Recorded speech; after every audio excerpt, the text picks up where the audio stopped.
Chapter 10. Team meetings were strategy sessions with myself, Brenda, my detective Cliff Webb, and any expert I brought in. The first meeting was always just the core three. Cliff hadn't arrived yet. After recounting my unfortunate night, Brenda and I discussed billing issues, the lifeblood that kept the lights on. Cash flow was a monthly conversation. Clients typically paid my full retainer up front. A few regulars or cases I wanted or needed to take got a short payment plan. Most of those ended up as problems. It was the nature of the business. With trouble at their door, money could always be found. Alleviate the threat, and other bills took priority. Brenda had become an expert at reminding clients to pay their lawyer. The gist was, I did what I said I would, as long as they did what they promised. It was innocent till proven broke. My practice is a business. The electric company has no trouble shutting off my power if I don't pay my bill. The same was true for me. Cliff came in and sat in his favourite chair, the leather recliner by the door. Cliff was 52, almost 6 feet tall, sandy-haired, and about 200 pounds of resilient ex-cop. He wore tight slacks, pressed short-sleeve shirts with a tie, and smelled of aftershave. After a few cases for local attorneys, his reputation for excellent work got around. That's how we met. Business was good because Cliff was good. He did the work. He approached a case like it hadn't been solved and he was still looking for the right answers. He re-interviewed witnesses in person to check their demeanour and the accuracy of the reports. He said officers tended to get distracted during a call and filled in their statements with information they got from talking with each other afterward, which magnified mistakes. Cliff had seasoned experience to cut through hearsay and misperception that would be testified to as fact months or years later when a case got to trial. He found mistakes. Most minor, but some of his finds had broken open cases and gotten me dismissals. He was thorough, took pictures, recorded his interviews, and knew how to write a report that could rattle a DA, calling the reliability of witnesses or investigating officers into question with calculated analysis.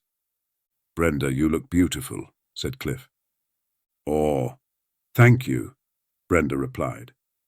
"Jack, you look like shit. What have you got?" Cliff asked. "Religion about jailers and a new case," I replied. I handed him the stack of discovery Brenda had copied and a copy of the complaint. "Murder. Nice," he said, reading the charges. "It's indigent, so we're getting investigator funds from the county. I'll cover you till we get the order," I said. Penal Code 987 requires counties to pay for essential services. Indigent defendants need to prepare and present their defence. Essential typically meant only a private investigator, but it could be any reasonable need like an expert, a test, or an out-of-state witness. Private investigators are essential because a lawyer can't reasonably call themselves to testify if an interviewed witness innocently or intentionally changes their story on the stand. They need someone else who conducted or overheard the interview to testify to what that witness originally said. To get 987 money, an attorney submits a motion with an income and expense declaration signed by the defendant, attesting they have no funds or property, and a declaration from the attorney describing the need for a particular service or expert and its cost. A judge, other than the trial judge, reviews the motion and authorizes the county to pay the bill. "I'm going to ask for an initial $2,500 to get you started. Once you get a feel for the case, you can prep me an invoice of additional needed services, and I'll submit that," I explained.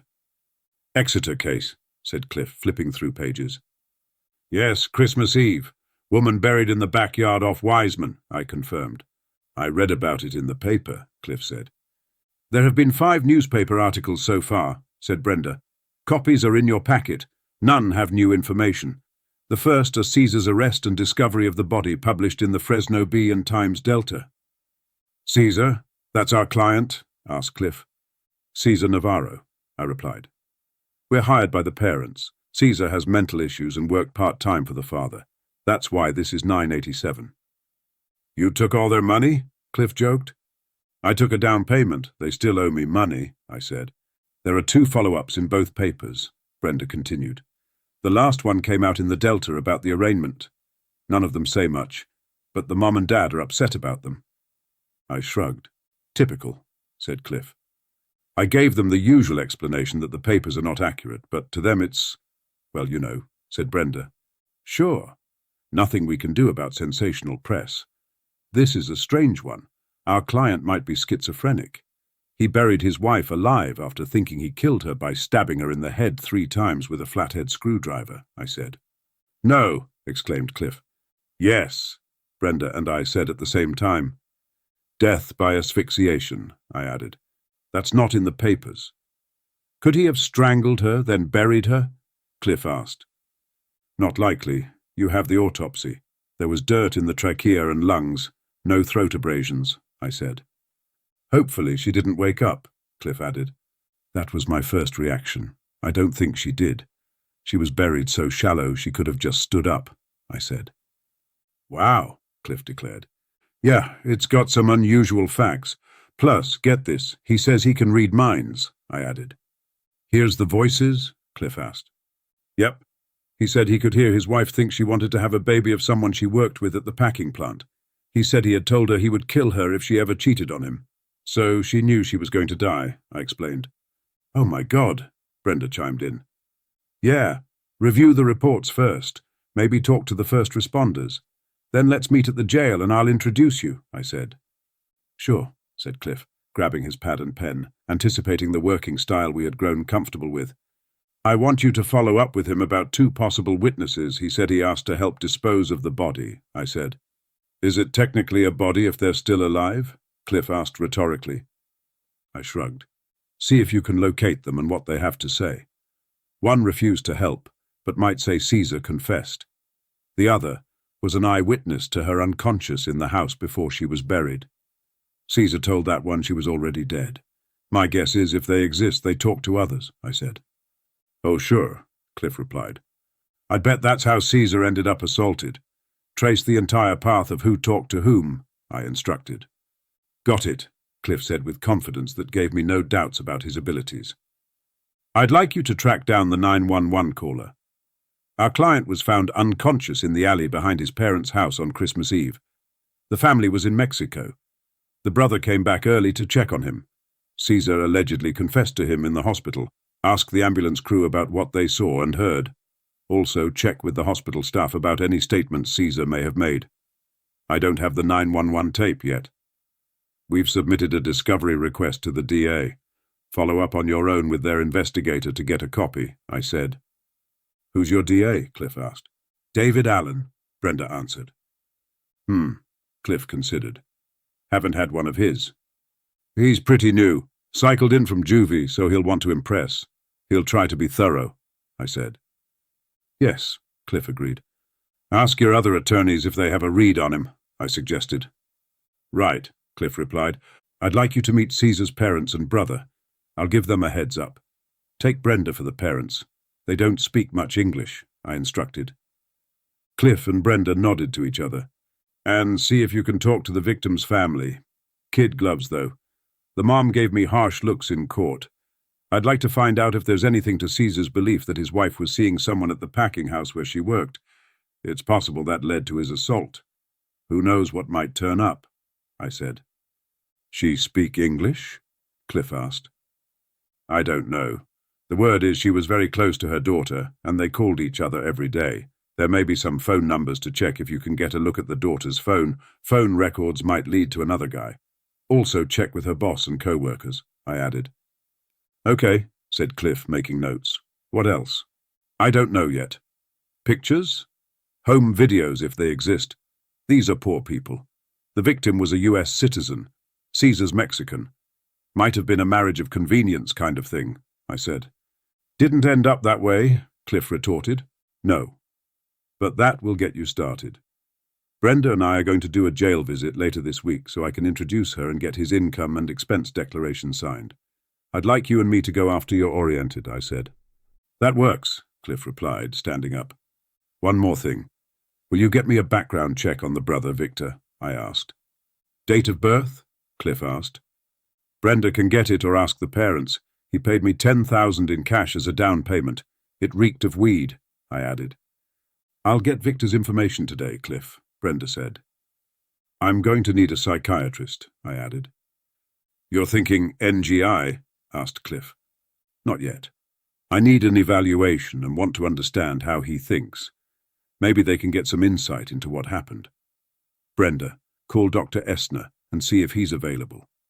If he is, prep the 987 request and arrange a jail visit, I instructed. How are you going to keep that from the DA? Cliff asked. 987s are sealed. The DA won't know I'm getting one. I don't need to call the psychiatrist as a witness. I just want to know our man. The family said Caesar was exorcised in Mexico a few years back. Ask them about that, I said. What? Cliff blurted. Like I said, strange case, I replied. Any evidence of Satanism or that stuff? Cliff asked. None. It sounds like a typical schizophrenic murder if there is such a thing, I said. Crazy, said Brenda. Cliff and I laughed as Brenda caught her pun. I do have a Satan case, though, I mentioned. Ugh, Maldonado, Brenda shuddered. That one freaks me out. What's the defense here? Cliff asked. Not sure yet. Let's figure that out. Okay, procedural thoughts? I asked. You want tapes of the interviews? Cliff asked. Your discretion, Cliff. You're better at assessing what's necessary on scene. It's always a good idea, but it can spook them, I said. Right, Cliff agreed. I don't want to have to listen to it if it's not helping. But hey, if Alan is being a prick, let's give him 100 hours of tape to listen to, I said. Cliff and Brenda laughed as everyone gathered their things. Just wanted to know for invoicing in case I needed to transcribe it, Cliff said.